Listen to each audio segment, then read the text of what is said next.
Hi hello welcome to post 360. నేను మీ మురళి రాపల్లి. కూటమి ప్రభుత్వం అధికారంలోకి వచ్చిన తర్వాత వైఎస్ఆర్సీపీ కార్యకర్తలపైన, వైఎస్ఆర్సీపీ సోషల్ మీడియా పైన, వైఎస్ఆర్సీపీ నాయకులపైన, ఎవరైతే వైఎస్ఆర్సీపీ నుంచి మేము రాజకీయాల నుంచి బయటకు వచ్చేసామని చెప్పిన పోసాని కృష్ణమురళి లాంటి వాళ్ళపైన కూడా దాడులు, కేసులు, హత్యల వరకు వెళ్తున్నటువంటి కూటమి ప్రభుత్వాన్ని ఏం చేయాలి, ఎలా ప్రశ్నించాలని ఎవరికి అర్థం కాని పరిస్థితి. కాకపోతే ఒక మార్గం అయితే చూపించారు. గతంలో ఎప్పుడో 10 సంవత్సరాల క్రితం మాట్లాడిన మాటలకి మనోభావాలు దెబ్బతింటే 5 సంవత్సరాల తర్వాత 10 సంవత్సరాల తర్వాత కేసులు పెట్టి కోర్టుల చుట్టూ తిప్పించి నాన్ బెయిలబుల్ వారెంట్లతోటి జైల్లో పెట్టొచ్చన్న ఒక మంచి ఆలోచన మాత్రం వైఎస్ఆర్సీపీ పార్టీకి మార్గదర్శకాలుగా ఇచ్చినందుకు కూటమి ప్రభుత్వానికి వైఎస్ఆర్సీపీ పార్టీ వాళ్ళు కృతజ్ఞతలు చెప్తున్నారు. ఎందుకంటే రాబోయే రోజుల్లో ఇదే రిపీట్ అవుతుందంటూ వాళ్ళు చెప్పకనే చెప్తున్నారు. అయితే రీసెంట్ గా దారుణమైన హత్యకు గురైన వైఎస్ఆర్సీపీ కార్యకర్త లింగమయ్య కుమారుడికి ఫోన్ చేసి పరామర్శించిన వైఎస్ జగన్మోహన్ రెడ్డి. లింగమయ్య అనే ఒక వ్యక్తి వైఎస్ఆర్సీపీ పార్టీకి సానుభూతి పరుడుగా, వైఎస్ఆర్సీపీ కార్యకర్తగా అనేక రకాలైనటువంటి ర్యాలీస్ లో కానీ, అనేక రకాల పార్టీ కార్యక్రమాల్లో కానీ పాల్గొన్న వ్యక్తి. అయితే కూటమి గూండాలు ఆయన్ని దారుణంగా చంపేయడం జరిగింది. దానికి వాళ్ళ కుటుంబ సభ్యులు మొత్తం భయభ్రాంతులకు గురై బాధపడుతున్న తరుణంలో జగన్మోహన్ రెడ్డి గారు వాళ్ళ కుటుంబానికి ఫోన్ చేసి పరామర్శించడం జరిగింది. ఇదే గతంలో పోసాని కృష్ణమురళి గారు అరెస్ట్ అయినప్పుడు కూడా వాళ్ళ భార్యకి కూడా ఫోన్ చేసి, అమ్మ మేము ఉన్నాం, మా లీగల్ సెల్ అంతా ఉంది, ఈ పాలన ఎంతో కాలం ఉండదంటూ చెప్పడం జరిగారు.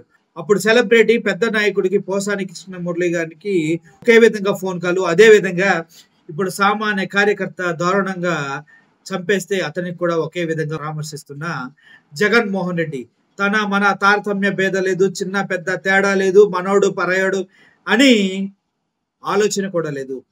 ఆపదలో ఉన్నారంటే ఫోన్ చేసి మాట్లాడి వారికి సరైన సమయంలో అందుబాటులో ఉండగలగటం జగన్మోహన్ రెడ్డి గారికి గతంలో లేదు, కానీ ఈ మధ్య గట్టిగా వస్తున్నట్టు అర్థమవుతుంది. గతంలో ఎందుకు లేదంటే గతంలో ఎప్పుడు కూడా ఎవరిని కూడా కార్యకర్తలు వీళ్ళు పట్టించుకోకుండా ఉండేవారు. సో వాళ్ళ ఫోన్ కాల్ రికార్డింగ్ ఒకసారి మాట్లాడుతున్న విధానాన్ని ఒకసారి చూడండి. మాకైతే వాళ్ళ నుంచి ప్రాణాన్ని అయితే ఉంది సార్. ఇప్పుడు కూడా మన లీగల్ అందరినీ మన లాయర్లను, హైకోర్టు మన లాయర్లు అందరినీ పెట్టుకో ఉండమని చెప్తారు. ప్రాణాన్ని అయితే ఉంది సార్. వాళ్ళ సొంతమ్మ సపోర్ట్ ఎక్కువ ఉంది సార్ వాళ్ళకి, వాళ్ళ తమ్ముళ్ళే కాబట్టి దాని నుంచి అన్ని రకాలుగా నీకు పంపించడం కోసమే అవును సార్. మీ మీద ఎటువంటి యాక్షన్ తీసుకున్నా కానీ పార్టీ మొత్తం మీకు సపోర్ట్ గా ఉంటుందని సంకేతం చేయడానికి కోసమే రేపు వారం మేము కూడా వస్తాం. ఎలాంటి వాళ్ళ ఇంటి పక్కనే సార్ రోడ్డు ఉండేది. ఎలాంటి ఇక్కడ నుంచి ఓట్కొని వెళ్ళాలని ఇంటి పక్కనే వెళ్ళాలి సార్. అందుకని ఏదైనా సార్ వస్తారు రేపు వారం. అందుకని నేను వచ్చే కార్యక్రమం అందరికీ బేసిక్లీ ప్రకాష్, ఉషమ్మ వీళ్ళందరి మీద కూడా కేసులు పెట్టాను. అవునవును సార్. అందరి మీద కూడా కాబట్టి 500 కోట్లలో దాంట్లో నుంచి కూడా ఏదైనా కోర్టులో కేసు మనం కూడా రివర్స్ చేసి మనం కూడా జడ్జిమెంట్ అనుకూలంగా పరామర్శించడానికి వస్తాం. సరే సార్. ఎస్ఐ పూర్తి మాకు ఎగైనెస్ట్ సార్. మనకి ఇక్కడ లోకల్ వైసీపీకి అసలు పూర్తి ఎగైనెస్ట్ గా ఉన్నారు సార్. కావాలని ఎస్ఐ పోలీసు వాళ్ళని అవును సార్. తప్పుడు పనుల